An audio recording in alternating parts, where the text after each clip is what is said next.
Coucou les amis, aujourd'hui je vais vous raconter l'histoire de Blanche-Neige des frères Grimm.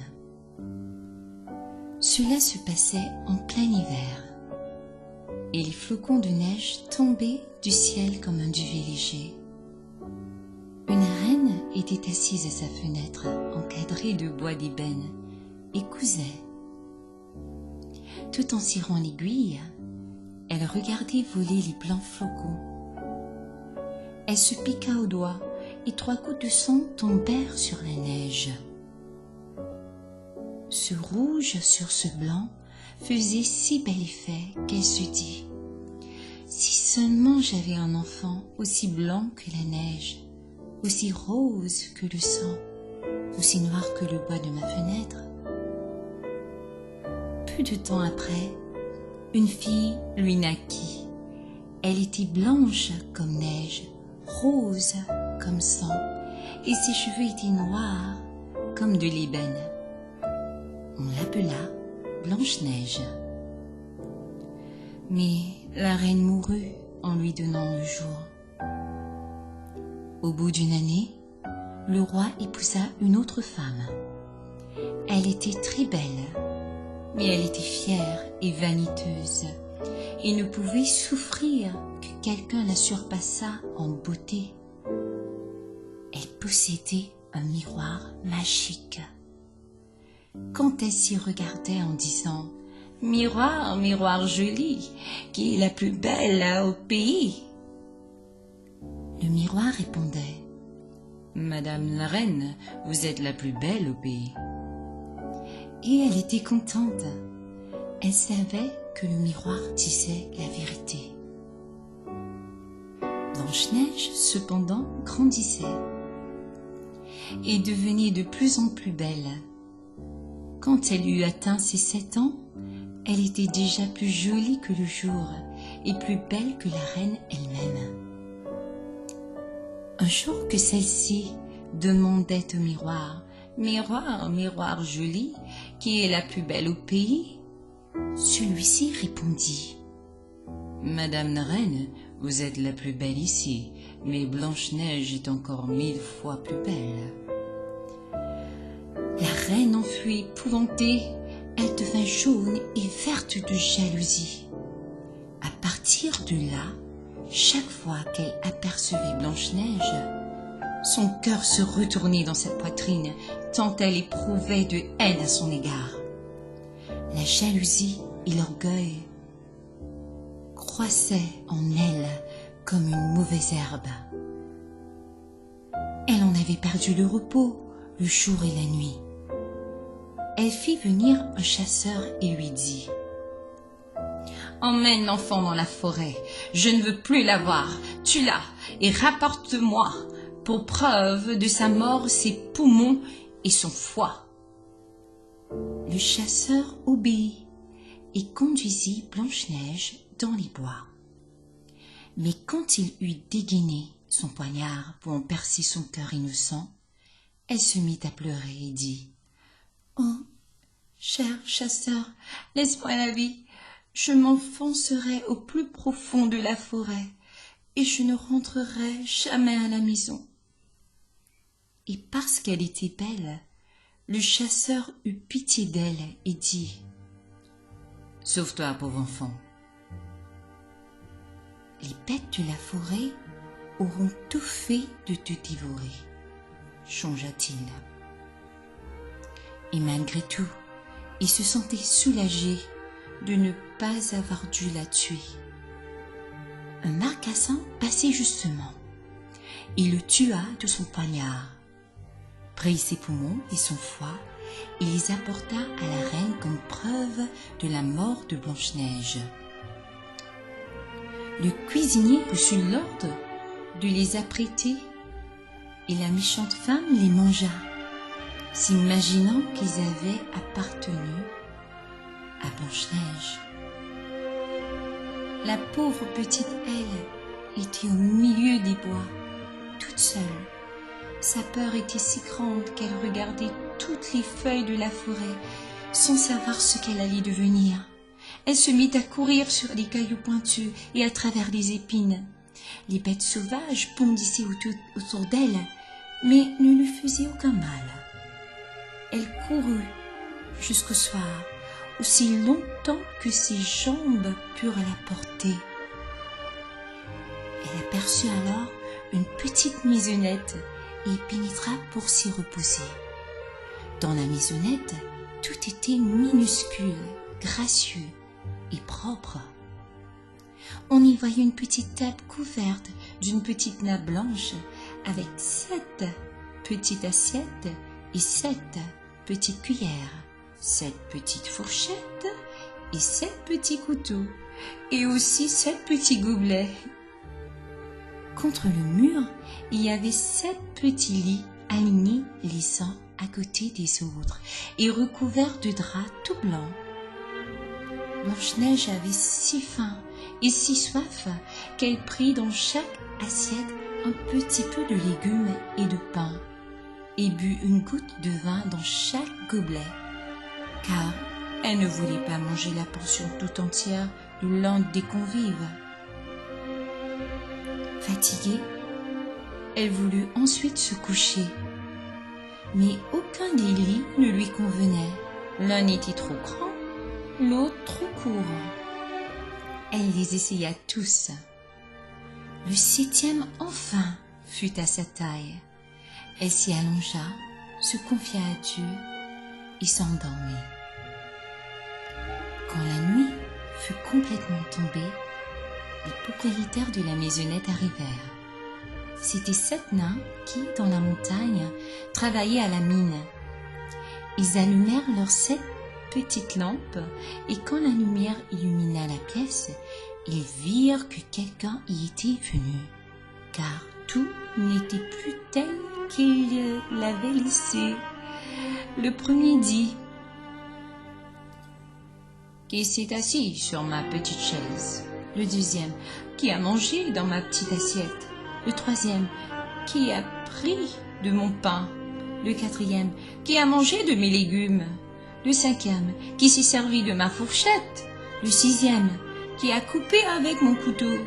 Le septième: « Qui a bu dans mon gobelet ?» Premier, en se retournant, vit que son lit avait été dérangé. « Qui a touché à mon lit ?» dit-il. Les autres s'approchèrent en courant et chacun s'écria: « Dans le mien aussi, quelqu'un s'est couché !» Et le 7e, quand il regarda son lit, il vit Blanche-Neige endormie. Il appela les autres qui vinrent bien vite et poussèrent des cris étonnés. Ils prirent leurs 7 petites lampes et éclairèrent le visage de Blanche-Neige. « Seigneur Dieu !» s'écrièrent-ils. « Que cet enfant est joli !» Ils en eurent tant de joie qu'ils ne l'éveillèrent pas et la laissèrent dormir dans le petit lit. Le 7e des nains coucha avec ses compagnons, 1 heure avec chacun. Et la nuit passa ainsi. Au matin, Blanche-Neige s'éveilla. Quand elle vit les 7 nains, elle s'effraya, mais ils la regardaient avec amitié et posaient déjà des questions. « Comment t'appelles-tu » ? « Je m'appelle Blanche-Neige, » répondit-elle. « Comment es-tu venue jusqu'à nous ?» Elle leur raconta que sa belle-mère avait voulu la faire tuer, mais que le chasseur lui avait laissé la vie sauve et qu'elle avait ensuite couru tout le jour jusqu'à ce qu'elle trouvât cette petite maison. Les nains lui dirent: « Si tu veux t'occuper de notre ménage, faire à manger, faire les lits, laver, coudre et tricoter, si tu tiens tout en ordre et en propreté, tu pourras rester avec nous et tu ne manqueras de rien. »« D'accord, de tout mon cœur, » dit Blanche-Neige. Et elle resta auprès d'eux. Elle s'occupa de la maison le matin. Les nains partaient pour la montagne, où ils arrachaient le fer et l'or. Le soir, Ils s'en revenaient et faisaient que leur repas fût prêt. Toute la journée, la fille restait seule. Les bons petits nains l'avaient mise en garde. « Méfie-toi de ta belle-mère, elle saura bientôt que tu es ici. Ne laisse entrer personne. » La reine, cependant, avait mangé bien les poumons et le foie de Blanche-Neige, s'imaginait qu'elle était redevenue la plus belle de toutes. Elle se mit devant son miroir et demanda « Miroir, miroir joli, qui est la plus belle au pays ?» Le miroir répondit « Madame la reine, vous êtes la plus belle d'ici, mais par-delà les monts d'airain, auprès des gentils petits nains, Blanche-Neige est 1000 fois plus belle. » La reine en fut bouleversée. Elle savait que le miroir ne pouvait mentir.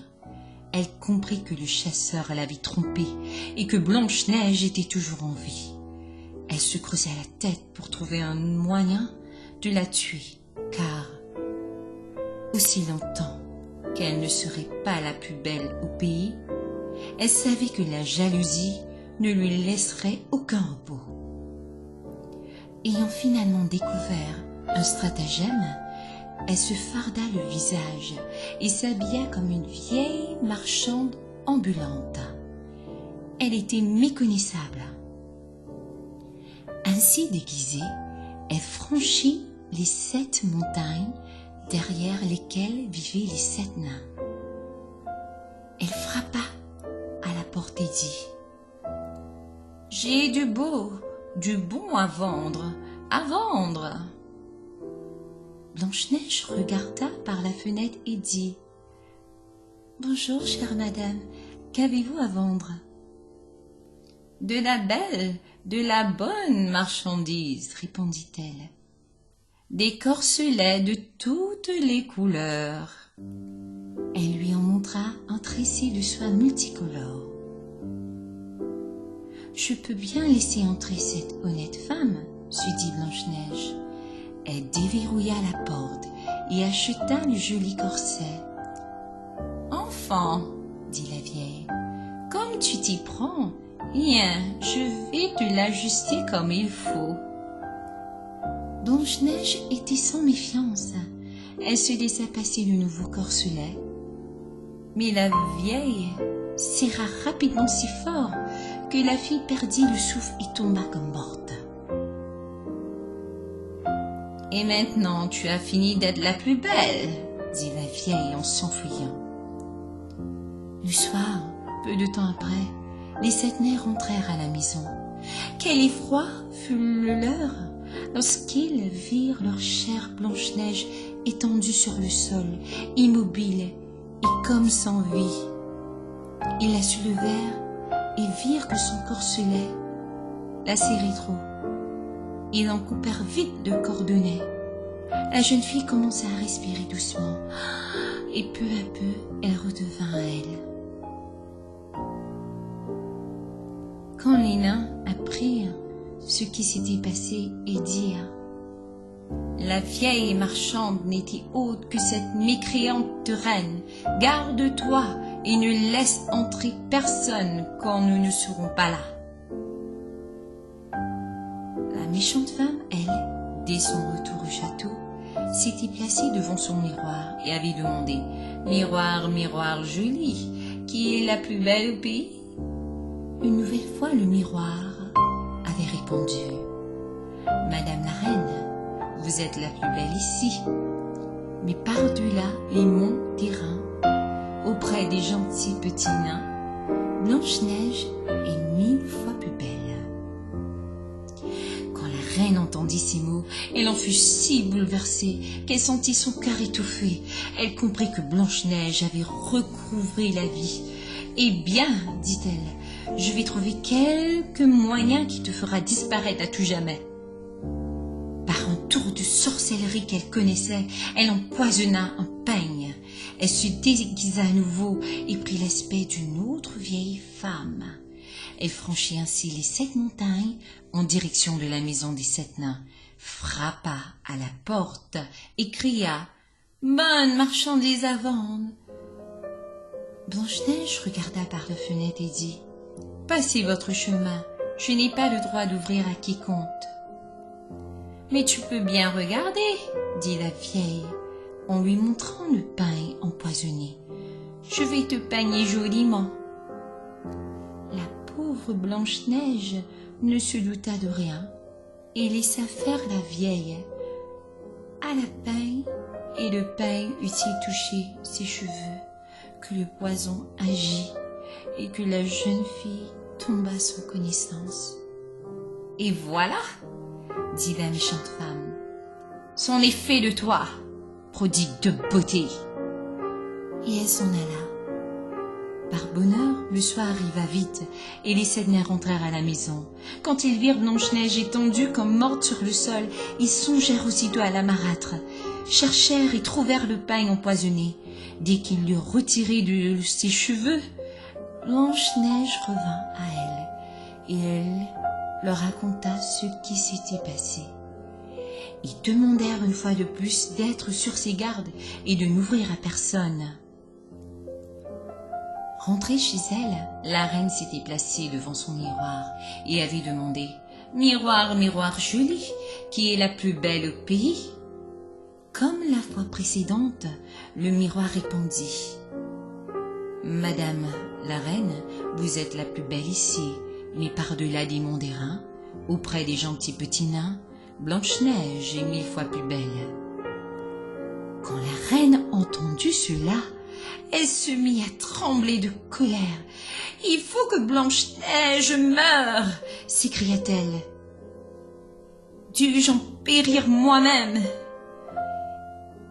Et elle se rendit dans une chambre sombre et isolée où personne n'allait jamais, et prépara une pomme empoisonnée. Extérieurement, elle semblait belle, blanche et rouge, si bien qu'elle faisait envie à quiconque la voyait, mais il suffisait d'en manger un tout petit bout pour mourir.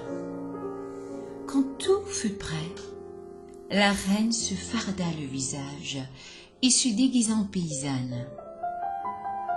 Ainsi transformée, elle franchit les 7 montagnes pour aller chez les 7 nains. Elle frappa à la porte.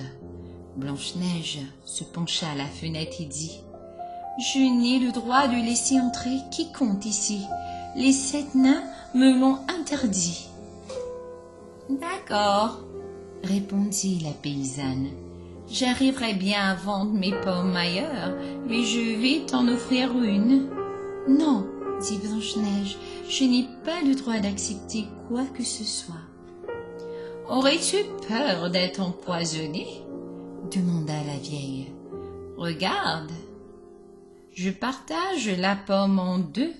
Tu mangeras la moitié qui est rouge, moi celle qui est blanche. » La pomme avait été traitée avec tant d'art que seule la moitié était empoisonnée. Blanche-Neige regarda le fruit avec envie.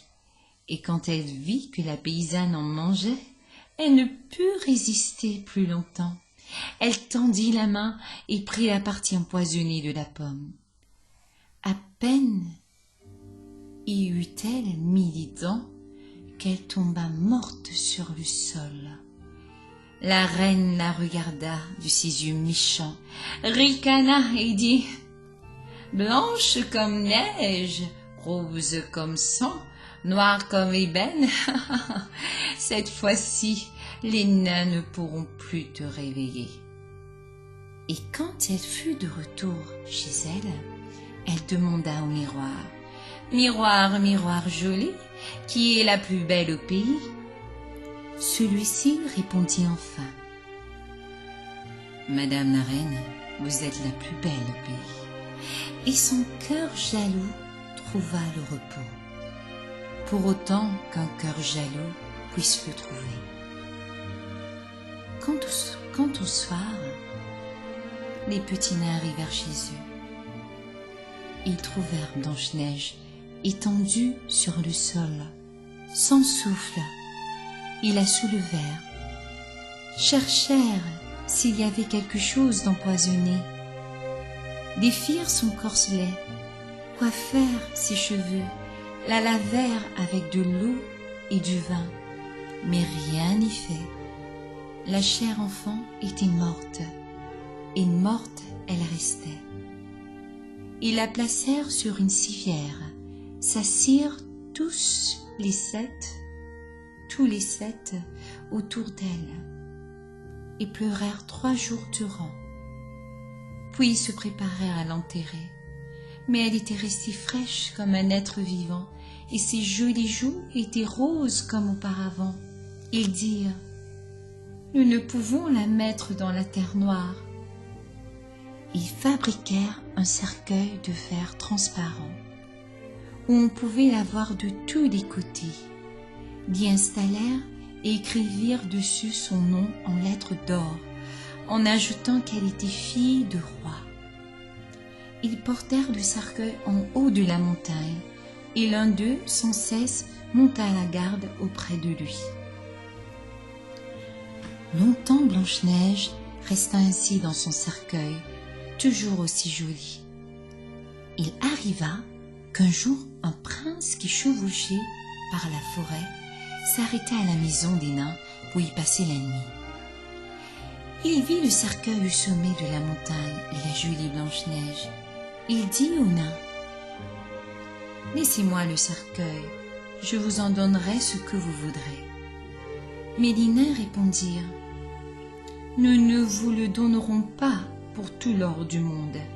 Il dit: alors donnez-le-moi pour rien, car je ne pourrai plus vivre sans voir Blanche-Neige. Je veux lui rendre honneur et respect comme à ma bien-aimée. Comme ils entendirent ces mots, les bons petits nains furent saisis de compassion et lui donnèrent le cercueil. Le prince le fit emporter sur les épaules de ses serviteurs. Comme ils allaient ainsi, l'un d'eux buta sur une souche. La secousse fit glisser hors de la corche de Blanche-Neige le morceau de pomme empoisonnée qu'elle avait mangé. Bientôt après, elle ouvrit les yeux, souleva le couvercle du cercueil et se leva. Elle était de nouveau vivante. « Seigneur, où suis-je » demanda-t-elle. « Auprès de moi » répondit le prince, plein d'allégresse. Il lui raconta ce qui s'était passé, ajoutant: « Je t'aime plus que tout au monde. Viens avec moi, tu deviendras ma femme. » Blanche-Neige accepta. Elle l'accompagna et leurs noces furent célébrées avec magnificence et splendeur. La méchante reine, belle-mère de Blanche-Neige, avait également été invitée au mariage. Après avoir revêtu ses plus beaux atouts, elle prit place devant le miroir et demanda: « Miroir, miroir joli, qui est la plus belle au pays ?» Le miroir répondit: « Madame la reine, vous êtes la plus belle ici, mais la jeune souveraine est 1000 fois plus belle. » La méchante femme proféra un affreux juron, et elle eut si peur qu'elle en perdit la tête. Fin de l'histoire.